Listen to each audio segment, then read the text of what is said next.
Salut, c'est Cyril, je te retrouve à nouveau pour te parler d'un livre. Donc aujourd'hui on va parler de ce qui est mon premier coup de cœur 2018.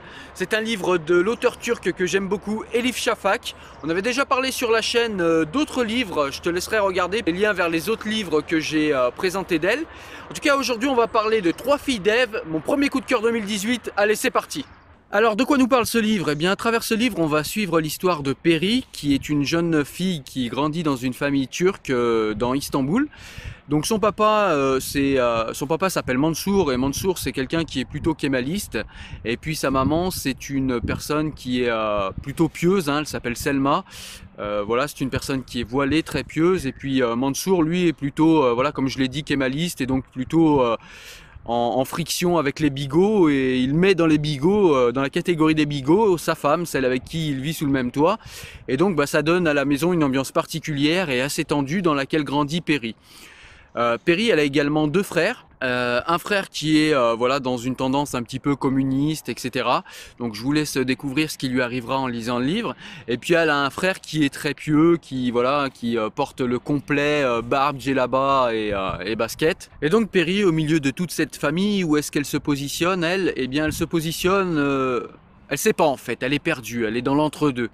Elle est plutôt proche de son père, elle a un lien très étroit avec son père.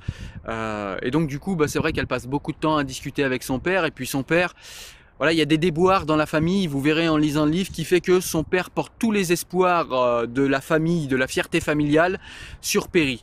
Et donc il envoie Peri, parce qu'elle arrive à obtenir une bourse, hein, donc quand elle est adolescente, il l'envoie à l'université d'Oxford. Donc dans cette grande université, eh bien Peri part avec tous les espoirs de sa famille.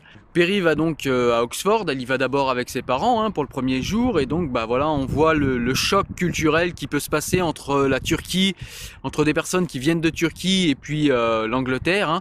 Donc voilà, tout ce qui est choc culturel. Donc le roman nous rend compte de tout ça, un petit peu comment réagit Mansour, le papa plutôt libéral et kémaliste, et puis la maman plutôt pieuse et assez restrictive dans son code moral. Voilà, donc une fois que Peri s'est installé et a pris ses marques dans l'université d'Oxford, elle va se faire rapidement des amis. Parmi tous ses amis, il y en a deux qui vont particulièrement compter, c'est Shirin. Shirin, c'est une jeune iranienne, donc ses parents ont fui l'Iran, ils ont fui la République islamique, hein, lors de la révolution islamique en 1979 en Iran, vous aurez compris. Et puis la deuxième amie qu'elle se fait et qui est importante, c'est Mona. Mona, c'est une jeune fille qui est pieuse, qui elle est vraiment à un rapport très rigide à la religion. Et donc toutes les trois à l'université, elles rêvent d'un avenir brillant, elles rêvent de découvrir, elles ont soif de savoir. Et il y a un professeur qui propose un séminaire particulier à l'université d'Oxford, c'est le professeur Azur. Et le professeur Azur, il propose un séminaire sur Dieu. Donc il prétend en fait réunir des gens de diverses obédiences, hein, que ce soit des athées, que ce soit des musulmans, des chrétiens, des catholiques ou des protestants, que ce soit des personnes qui sont plutôt nihilistes, des personnes qui savent pas trop. Voilà, donc il réunit une classe de personnes comme ça, et il se propose dans ce séminaire de débattre avec un regard critique. Ils vont discuter de Dieu, ils vont chercher à définir ce qu'est ou ce que n'est pas Dieu. Et donc de ce cours avec le professeur Azur va découler de nombreux dialogues épiques, extrêmement intéressants comme vous pouvez vous en douter, hein. Un chrétien qui parle avec une musulmane très pieuse, une musulmane pas très sûre d'elle au niveau de la foi, et plutôt libérale, qui discute avec un fervent chrétien. Et donc ça va donner vraiment des dialogues très intéressants et très enrichissants. Voilà, il y a quelques extraits, hein, que je vous mettrai en description, vous pourrez aller voir des extraits sur le blog Enfants du siècle, hein, comme d'habitude. Mais vous verrez vraiment, il y a des dialogues très enrichissants et très intéressants.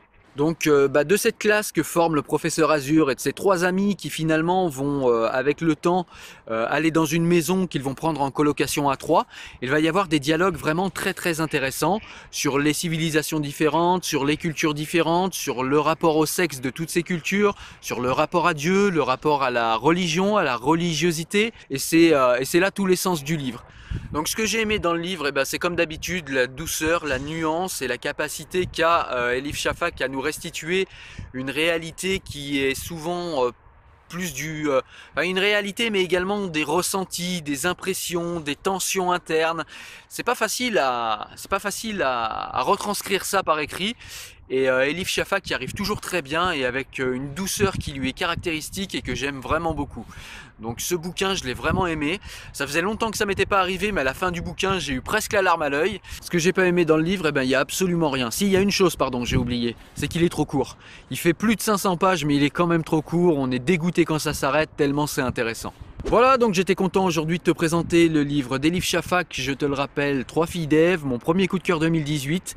Je te laisse comme d'habitude me mettre un petit pouce bleu si tu as aimé, je te laisse également t'abonner à la chaîne pour être au courant des prochaines vidéos et avoir de nouveaux conseils de lecture et bien plus, hein, tu verras sur la chaîne, il n'y a pas que ça, il y a principalement ça, mais il n'y a pas que ça.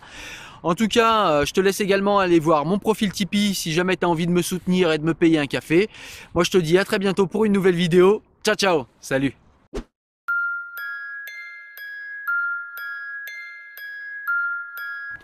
Je voulais juste vous présenter mon assistant du jour, celui qui m'a aidé à filmer et à faire cette vidéo. C'est mon fils, Sergio Chevreau, un futur youtubeur sûrement, en tout cas un futur lecteur j'espère.